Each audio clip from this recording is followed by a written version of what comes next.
Buenas hermanitos, beleza? Roberto Simões, site contemporâneo. Estamos aí em mais um videozinho para adentrar um conceito do yoga quase não muito abordado, né? Que é Viveka. Viveka é uma espécie de um hiperfenômeno do Samadhi, ou seja, não que seja um epifenômeno, entre aspas, mas é um desenvolvimento, na minha perspectiva, da imersão, da meditação, portanto, Samadhi, essa experiência liminar, do qual faz brotar em você o conhecimento iógico. Não há um conhecimento iógico no sentido... Vem cá, já começou, tiozão. Não há um conhecimento iógico no sentido de um saber imaculado esperando para ser desvelado pelas práticas do yoga. Essa é uma perspectiva sedentária, né? Idealista, que imagina que há um saber iógico fora ou dentro, mas está esperando você chegar nele. Então você fica no modo de espera. A nossa perspectiva ela é nomádica, de movimento. Então, nós trabalhamos com a diferença e não com o igual. Né? Eu já falei algumas vezes isso, o Samadhi peruano, o Samadhi do Iyengar, o Samadhi do Joyce, o Samadhi de Goraksha. Não vai ser o seu Samadhi. Então, entre a indiferença, o indiferente, que não está ligado em nada, né? Que não consegue acessar, e o repetidor, o replicante, que está em busca de um saber ideal, surge o diferente. Para mim, nessa a nossa concepção, nós vamos conversar aqui, o yoga surge fazendo a diferença. Então há os que fazem yoga, né? Uma frase clássica de quem pratica yoga. E há os que, aliado ao yoga, fazem a diferença, constroem modos de vida. Então, e geralmente quando eu falo de fazer o seu yoga, praticar o seu yoga, em busca do seu yoga, sempre vai surgir na cabeça, né? Óbvio que nós somos criados num contexto capitalístico, de buscar um yoga para vender. Não estamos falando disso. Na verdade, esse yoga que você vai encontrar, você não consegue vender. Você pode, de repente, desenvolver um método para que outros alcancem o seu yoga, sacou? O yoga aqui no sentido de uma concepção do que é o yoga, né? De um saber empírico para a vida. Então entenda. Essa indiferença e essa replicação é sedentária. Não leva a conhecimento yoga nenhum. Todos os grandes nomes do yoga inventaram yogas, certo?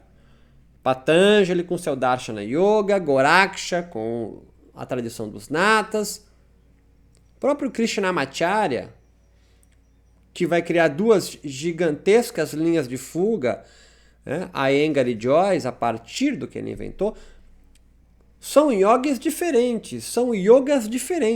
Eles usam o mesmo nome. Então, esse é que eu não olho.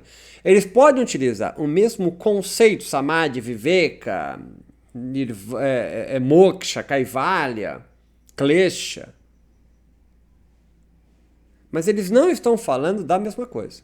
O conceito é o mesmo, mas não é a mesma coisa. Conceito, então, como uma força que emerge na superfície tomando forma. A forma, ela é diferente. Viram, tiozão? Desliga e está cansado, mas é isso aí mesmo. Quer coisa fácil, sai daqui. A praxis do Iyengar, forma, Iyengar, bloco, cadeira, bagulho pendurado ali atrás, não tem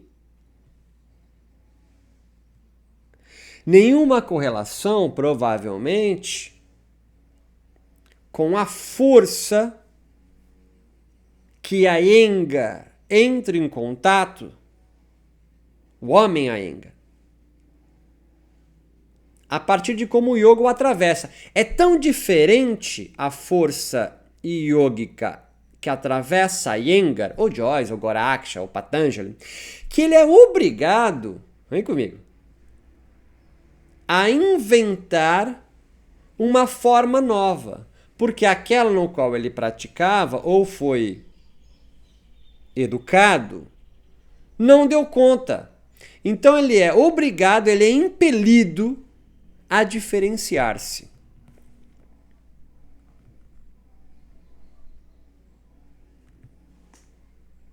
O músico mais valorizado é aquele que empresta a sua força enquanto toca,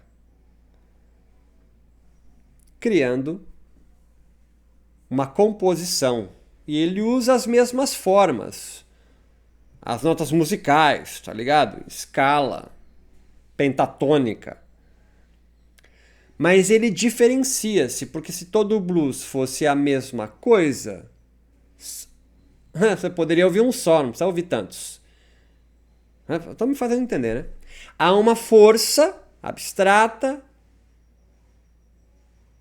disforme, que toma forma no corpo daquele yogi, músico, quer que seja.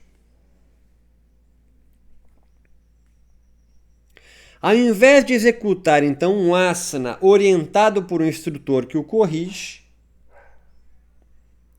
este visita o asana, o pranayama, de uma combinação específica, que são jeitos para fazer essa força fluir nesse corpo, ayenguístico, joycístico, gorakshístico, onde quer que seja, para dar forma a essa força disforme. E o tolo é aquele que, olhando esse jeito de yoga, toma para si como único meio, em vez de, a partir dele, aliado a esta forma, criar outra... então por que ele não criou de outra forma? Porque ele não conseguiria. O corpo ayenguístico é o corpo de Pattabhi Jois que dá forma à força que surge de fundo nele. Então, o yoga se faz também no ato de ensino. Tanto o professor quanto o aluno juntos precisam sentir passar este yoga força. E cada um vai dar sua forma. Às vezes se cristaliza num Trikonasana. Mas o Trikonasana é a forma... Vem comigo, tiozão. É a forma de uma força que sucumbiu. Então não é só um corpo do Roberto, um corpo do Iyengar. É um corpo do Iyengar e as circunstâncias da onde ele está inserido. Bem que eu estou subindo o degrau, tio. Então esse yoga indeterminado, aquele que os tolos se entendem como espontâneo, ou determinado, determinista, nada mais é, em vez de espontâneo ou determinado, ideal, é uma força abstrata que vem do fundo. De que fundo? Do fundo de cada um dos corpos e suas circunstâncias. E só consegue passar yoga de uma forma. Que forma? Então, não sei, só sei do meu. Eu gosto da forma e do método do Ashtanga Vinyasa. Claro, sempre faço as minhas adaptações. Não é sempre que eu tenho vontade, força, energia, sei lá que seja, para fazer a série completa. Às vezes eu faço só o início, Surya, e vou pro finaleira. Pobre é aquele obrigado a fazer sempre a mesma série, tudo igual. Esse aí não consegue fazer passar. Passar o quê? Passar yoga, tio. Passar yoga. Em ambos, os espontâneos, que acham que o yoga vai passar, vai surgir, vai vir, yoga conhecimento, yoga praxis, do nada, sem nenhum esforço. E esforço aqui não é colocar o pé atrás da cabeça, aumentar a flexibilidade. Você pode ter isso, eu todo então, se não todo artista circense, o cara no farol seria um grande yogi. Não, isso não é isso. Tem que conseguir fazer passar, são experimentações. Então esse espontâneo, ou o idealista que está esperando alcançar um jeito tal, Então espera. Pode ser que aconteça? Pode ser. É sorte. É sorte. O que eu estou trazendo você à tona aqui é o seguinte. Só o corpo yoga cozido é o que sabe fazer a diferença. Então o yoga dá diferença, visando corpos que habitam em movimento, por isso nômades. Estas forças surgem do fundo à superfície. E aqui eu venho amarrando o segundo degrau. Talvez a alegoria, a representação de uma cobra enrolada na base do seu chakra básico é a representação, essa cobra, Kundalini, da ascensão dessa força disforme até o topo da cabeça, furando Sushumna, né, seus canais sutis como uma barra de ferro quente, um bambu. Não é nada espontâneo, formal ou normal. Quando isso ocorre, causa um espanto. A quem? Ao corpo, né? Só dá para saber disso. Há um espanto quando isso surge. Mas eles descrevem toda a fisiologia dessa ascensão, mas não o conhecimento advindo dela. Você não vai encontrar nenhum texto do yoga. O conhecimento advindo dessa força que ascende do fundo, certo? Não há. Então não há um conhecimento do yoga à sua espera. Isso é necessário você já ter pegado no primeiro degrau. Então qual é o conhecimento? Só pode vir de você e as circunstâncias no qual você é formado. Qual é o meio de se expor? Só tem um corpo. Não tem outro lugar. Não tem outro lugar. Então como fugir dessa repetição e dessa réplica que o aprisiona, que o oprime? A diferença que emerge do fundo indeterminado precisa ser representado, nunca interpretado. Então vem que vamos subir o quarto degrau. Nós estamos em busca, então, de montar um programa de yoga. Tem programas montados, chama método ou tradição, se você preferir. Que existe já um programa, para um programa que tenta fazer passar em você. Fazer passar o quê? A energia, Kundalini, Prana, dá o nome que você quiser. Vem do fundo, disforme. A superfície. Quando chega à superfície, é um conjunto de sensações ainda não percebidas. Que você vai percebendo o que antes passava despercebido. Então há 4 aspectos nessa representação que você precisa aprender a fazer. Porque se não for você que representa, outro de fora vem e interpreta. E aí você está escravizado de uma forma de que alguém fora de você vem organizar as suas forças. Isso é impossível acontecer. Quer dizer, é impossível que isso te dê conhecimento. O que acontece é o que mais acontece. Primeiro, você precisa criar a identidade na forma de um conceito indeterminado. Eu não entendi.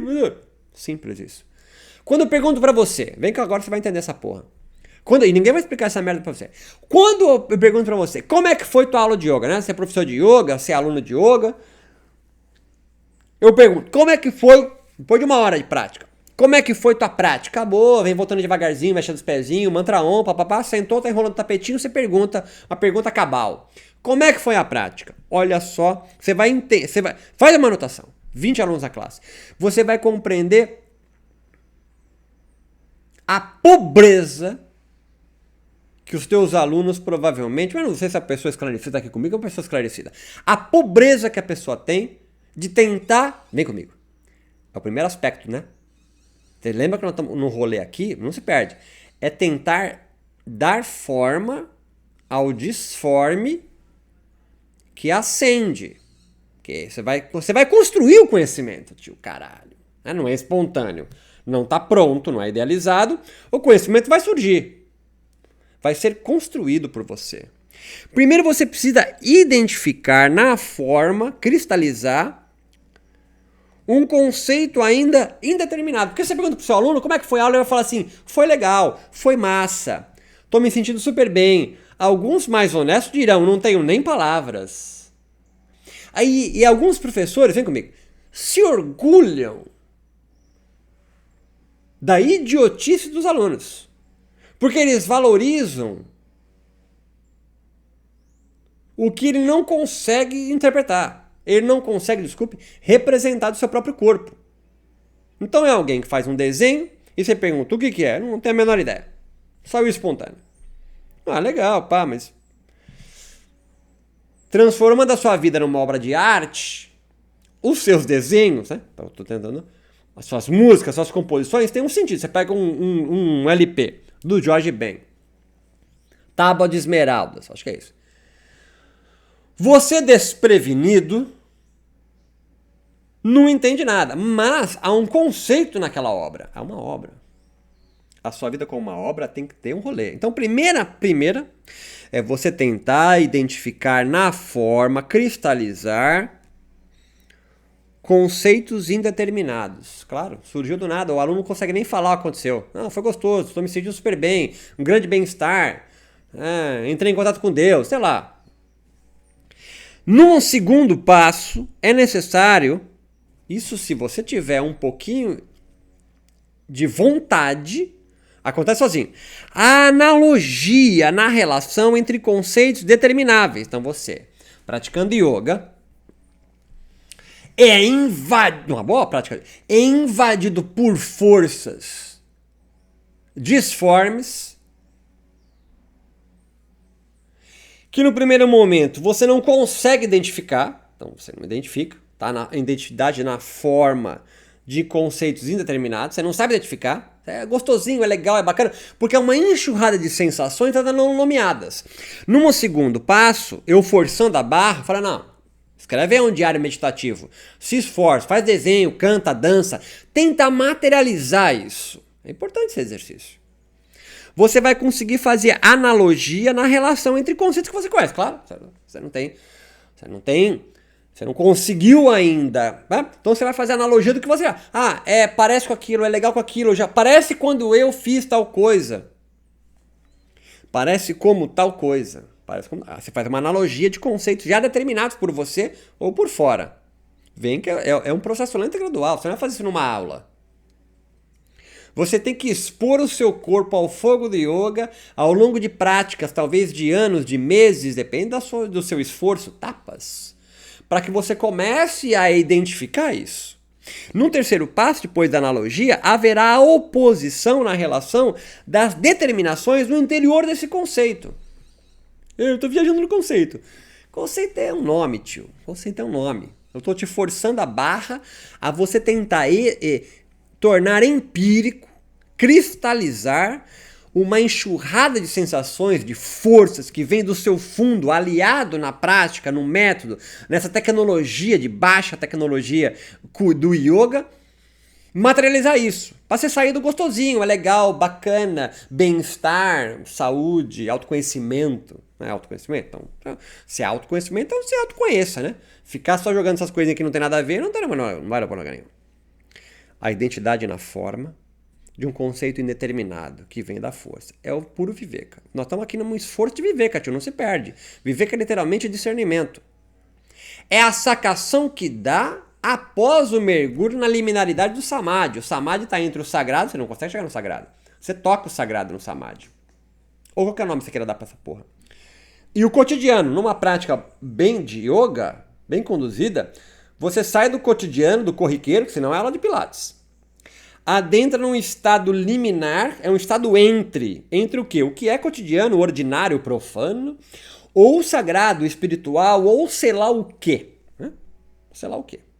Ou sei lá o quê. Dá o nome que você quiser pra essa porra. Você fica embebido aqui durante 1 hora de prática. Ou essa é a ideia, né? Aí você retorna desse lugar. Você retorna desse lugar embebido por 1 bilhão de sensações que você não teve contato. Certo? E aí você precisa cristalizar isso. Então, primeiro, a identidade na forma de um conceito indeterminado. Você saiu dali e fala, que porra é essa? Você só tem a analogia de relação de conceitos que você já teve contato, determinado. Você fala, é gostosinho, é quente, é frio, vi não sei quem, percebi isso aqui, tô feliz, tô alegre, sei lá, você vai ter um rolê, chorei, você vai fazer analogia. Numa terceira, haverá oposição na relação das determinações no interior desse conceito você está tentando cristalizar. É uma enxurrada de coisa. E conceito é um conceito. E depois, a semelhança no objeto determinado do próprio conceito. Você então vai tentar identificar, vai buscar analogias do que você já conhece, do que você já foi exposto. Você vai encontrar oposições. Então, se você é alegre, se estava alegre, não era triste. Estava triste, não era alegre. E quente e frio. E olha só, Sol e Lua, não é isso que o yoga fala? A porra da união dos contrários? Então, tiozão. E depois a semelhança. Você vai começar a cristalizar algo novo. A semelhança no objeto determinado do próprio conceito. Então pensemos em Viveka como uma linha abstrata que emerge do fundo como uma linha de fuga yógica diferente. Olha a representação do Kundalini de uma outra forma. Ah, mas não é isso que ele quis dizer. Quem? Quis dizer, porque um só não foi. Goraksha, Iyengar, Joyce, quem? Qual é a representação que você tem que lhe determina o que é a ascensão de Kundalini, alcance de Purusha, o eu maior, o caralho? Qual é? É a representação de um corpo e suas circunstâncias que determinaram o que ele sentiu. É o que você vai sentir? Não. Vou jogar fora? Claro que não, porque entra nas semelhanças do objeto determinado do próprio conceito ou na própria identidade. A analogia, oposição, qual é que é?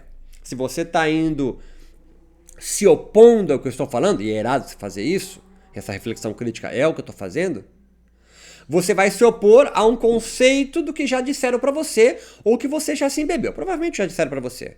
Esse exercício de você desenvolver essa reflexão crítica da prática do yoga em você, que geralmente você faz essa porra dos outros, né? Você tem uma regra, é a ideal sua, e você critica dos outros. Aí yoga cabra, yoga cobra, yoga que rebola, yoga que é do minhoco, yoga que se pendura em corda. Você faz do outro. Mas eu tô falando para você pensar em você. Você embebido na metodologia do Iyengar, por exemplo, ou do Joyce, ou do Saha Yoga, ou do Yoga Restaurativa. Você então é bem conduzida, você embebe, porque se não levar para esse lugar aqui, você não vai conseguir tirar essa. Se você não conseguiu ser atravessado por nada, se nada passou durante a prática de yoga, tiozão, aí você se fudeu, né? Viveka só emerge quando submergimos equipados por um programa muito bem executado. A aula de yoga propriamente dita. Há uma tomada de ar e um mergulho se faz com uma roupa de borracha para você alcançar o tal do Samadhi. O Samadhi é transe, né? Não fica virando olhinho. Né? Claro que você não está no seu estado de consciência ordinário. Claro que não. O mergulho em Samadhi é um estado de consciência extraordinário. Certo? Mas o que adianta? Você vai ficar nesse estado extraordinário para sempre? Você vai comprar pão assim? Não. Você volta. Então você emerge da submersão. O indeterminado emerge com Viveka. Ele boia. A partir de um dado objeto de escolha que vai fazer a mediação para esse novo discernimento surgir. Chama da vela, Ashtanga Vinyasa Yoga, Surya Namaskara, repete 108 vezes o mantra, sei lá. Você sempre vai usar uma boia, uma corda amarrada em você para a boia lá em cima, para você saber ter guia para voltar. Então identificamos, analisamos, opomos tudo que não é, até buscar assemelhar dentro do repertório que possuímos, esse algo indiferenciado agora, que é representado como um novo objeto, um novo conceito. A cada imersão, o novo surge, o novo espanta, o novo é o diferente. O novo não é o indiferente é indiferente. Foda-se. E nem é o replicante, porque se você replicar, o que não tem nada de novo. Você não se espanta, é necessário o espanto. É o processo alquímico que os textos medievais do yoga dizem. Transforma o mercúrio em ouro. Você submerge com a chama da vela, é o mergulho, né? É o objeto, é a boia. Foda-se, qualquer um faz isso. Mas você precisa surgir com essa chama da vela com algo novo. Mas não adianta você mergulhar, vou buscar algo novo, vou buscar algo novo. Você vai ter que se deixar ser embebido, atravessado por isso. Tita Vitriroda. Literalmente é fazer a diferença. A diferença, então, não é um mal amoral, apenas o invisível que, mediado no entre, torna-se vivível. É o invisível que se torna vivível. Vivível, não visível. Ah, mas eu nunca pensei nisso. Claro que não. Você está indiferente às sensações que você tem do yoga. Porque você está na falácia ou do espontaneísmo, que uma hora vai surgir, ou do idealismo, que um dia eu vou alcançar. Eu estou dizendo para você que se não houver esforço, não vai acontecer nada. Você vai continuar ainda sendo aí organizado de fora. As sensações perceptíveis que antes passava despercebido, agora você faz um esforço para cristalizá-lo. Assim o invisível nos move. E só o yogin, com seu corpo cozido no fogo do yoga, consegue, pela mediação do seu yoga, não só tocar o invisível, o sutil, o despercebido. Despercebido porque você não percebe, não consegue nomear, dar conceito, vida, aos fluxos de vida, de força que vem com você. Você não forma. Você passa indiferente a isso. É necessário a formação. E com isso inventa um jeito de percebê-lo. Você inventa um jeito. A Iyengar não inventou um jeito? Inventou um jeito. Inventou um jeito para quê?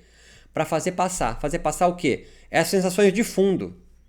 Ah, eu fiz yoga do Iyengar, mas eu não fiz passar. Talvez esse método não seja pro seu corpo, caralho. E as suas circunstâncias. Sirva outro. Não é à toa que tem um pessoal em Duque de Caxias rebolando com funk e axé. Porque é dessa forma que talvez o corpo dele faça passar. E talvez fazendo a Iyengar não faça passar. Por quê? É o mesmo corpo que o meu. É universal. Mas as circunstâncias mudam, então também muda o corpo, tio. Porra, óbvio pra caralho. Então talvez esse terceiro olho que tanto o yoga fale para abrir no Ajna Chakra, babá, seja você tornar vivível o invisível. O pensamento é o momento em que a determinação se faz una. De tanto manter uma relação unilateral e precisa com um indeterminado. É um mergulho no indeterminado. Vem, não é difícil não, tio. Não é difícil. É que você nunca parou para pensar nisso. Kundalini, então com uma linha abstrata, disforme, que emerge a cada prática de yoga bem conduzida, do fundo, como forma de um fluxo, antes indiferenciado, indeterminado, disforme, mas pelo teu esforço, agora afirma-se na diferença. Afirma-se na diferença.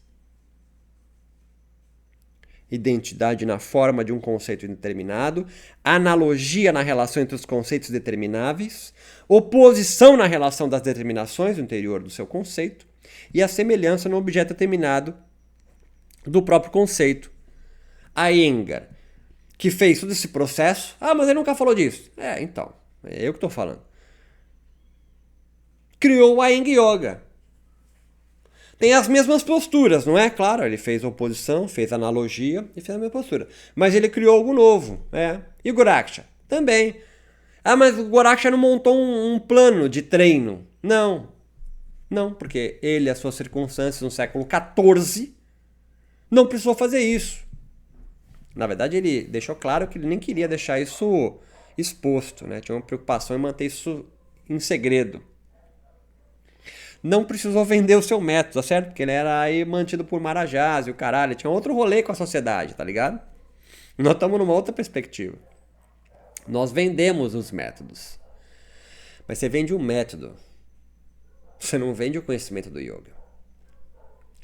Não tem curso de conhecimento do yoga, nesse sentido de você autoconhecer. Não tem esse rolê.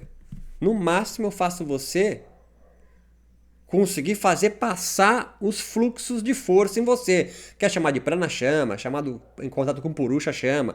Mas o esforço para você conseguir transformar isso em forma, o que é disforme, que é invisível, invivível. Outro rolê. Pode treinar pentatônica, tiozão. Pode treinar pentatônica. Pode treinar pentatônica. Mas na hora de tocar mesmo no palco, é o improviso. Quanto mais você ensaia, mais fácil fica improvisar, certo? O espontâneo de um solo não vem porque o cara nasceu com a bunda pra lua. Vem de treino. Faz o rolê aí que você quiser. Não dá pra ficar explicando mais o óbvio. Esse processo de representar, não de interpretar, de representar as forças disformes do fundo que invadem você. É você ouvir um som, assistir um teatro, uma peça, você é embebido daquilo, você é atravessado por um bilhão de coisas, cara. Acaba, se você não tá ali, você se perde. Ou senão você fica como um bobo, tentando interpretar o que o autor quis dizer. Olha que perda de tempo. Em vez de você tentar vivificar no seu próprio corpo as linhas de fuga que aquele espetáculo de arte transformou você. E você vai assistir 1 bilhão de vezes aquilo ali porque te emociona. Te emociona. Esse processo de representar em forma varia, claro, cada corpo são diferentes. É um processo singular, mas comunal. Singular, porque é o seu corpo, e comunal, porque você está povoado por infinitas populações. Os sedentários consideram pecado, klesha, moral, o fazer do fundo vir à tona e dissolver-se em formas diferentes de seus modos ideais, porque eles acreditam que tem um jeito só. Vou repetir. Os sedentários consideram o pecado, a moral, fugir da tradição, se apropriar de todos os yogis que fazem o fundo vir à tona, esse fluxo, e desenvolver-se em formas singulares, claro, diferentes de seus mundos ideais. Por isso, opressores e oprimidos também. Opressores porque eles oprimem os outros, e oprimidos porque essa própria força de ficar apontando o erro dos outros os destitui da brincadeira, da dança. Mas como ir contra a natureza, esse grande fundo, expelidor de forças que se cristalizam à superfície, desformando vidas confirmadas ou conformadas com o imutável. Ele se confunde com o espontâneo e a repetição. Quando, na verdade, deve-se exaltar as diferenças que nos diferenciam como singulares. Toda a minha tarefa aqui, e eu tô amarrando. Nossa, era para ter 8 minutos. Olha que bosta. Toda a minha tarefa aqui é remover da condição maldita todos os yogas diferentes e os yogis e yoginis diferentes. Toda a minha tarefa aqui é remover da condição de maldito todos os diferentes yogas que cá existem. Não é transformar esses yogas diferentes em mercado, em produto, em mercadoria, capturado pelo capital. Mas é dar vazão aos fluxos que te invadem a cada prática bem conduzida de yoga. Toda representação, portanto, é orgânica. E há vários programas yogis para isso acontecer. O que eu me pergunto é: qual é a baixa tecnologia yógica que você vem utilizando para conseguir fazer sentir passar em você, mediado pelo yoga, os fluxos do seu fundo, para tentar materializar isso num esforço? Vai acabar isso um dia? Nunca isso vai acabar. Por quê? Porque você não está isolado do mundo. E a cada contato com outros corpos vão surgir para você contradições a serem superadas. Por isso o yoga é imortal. Certo? Roberto Simões, site contemporâneo, se encontra em algum lugar.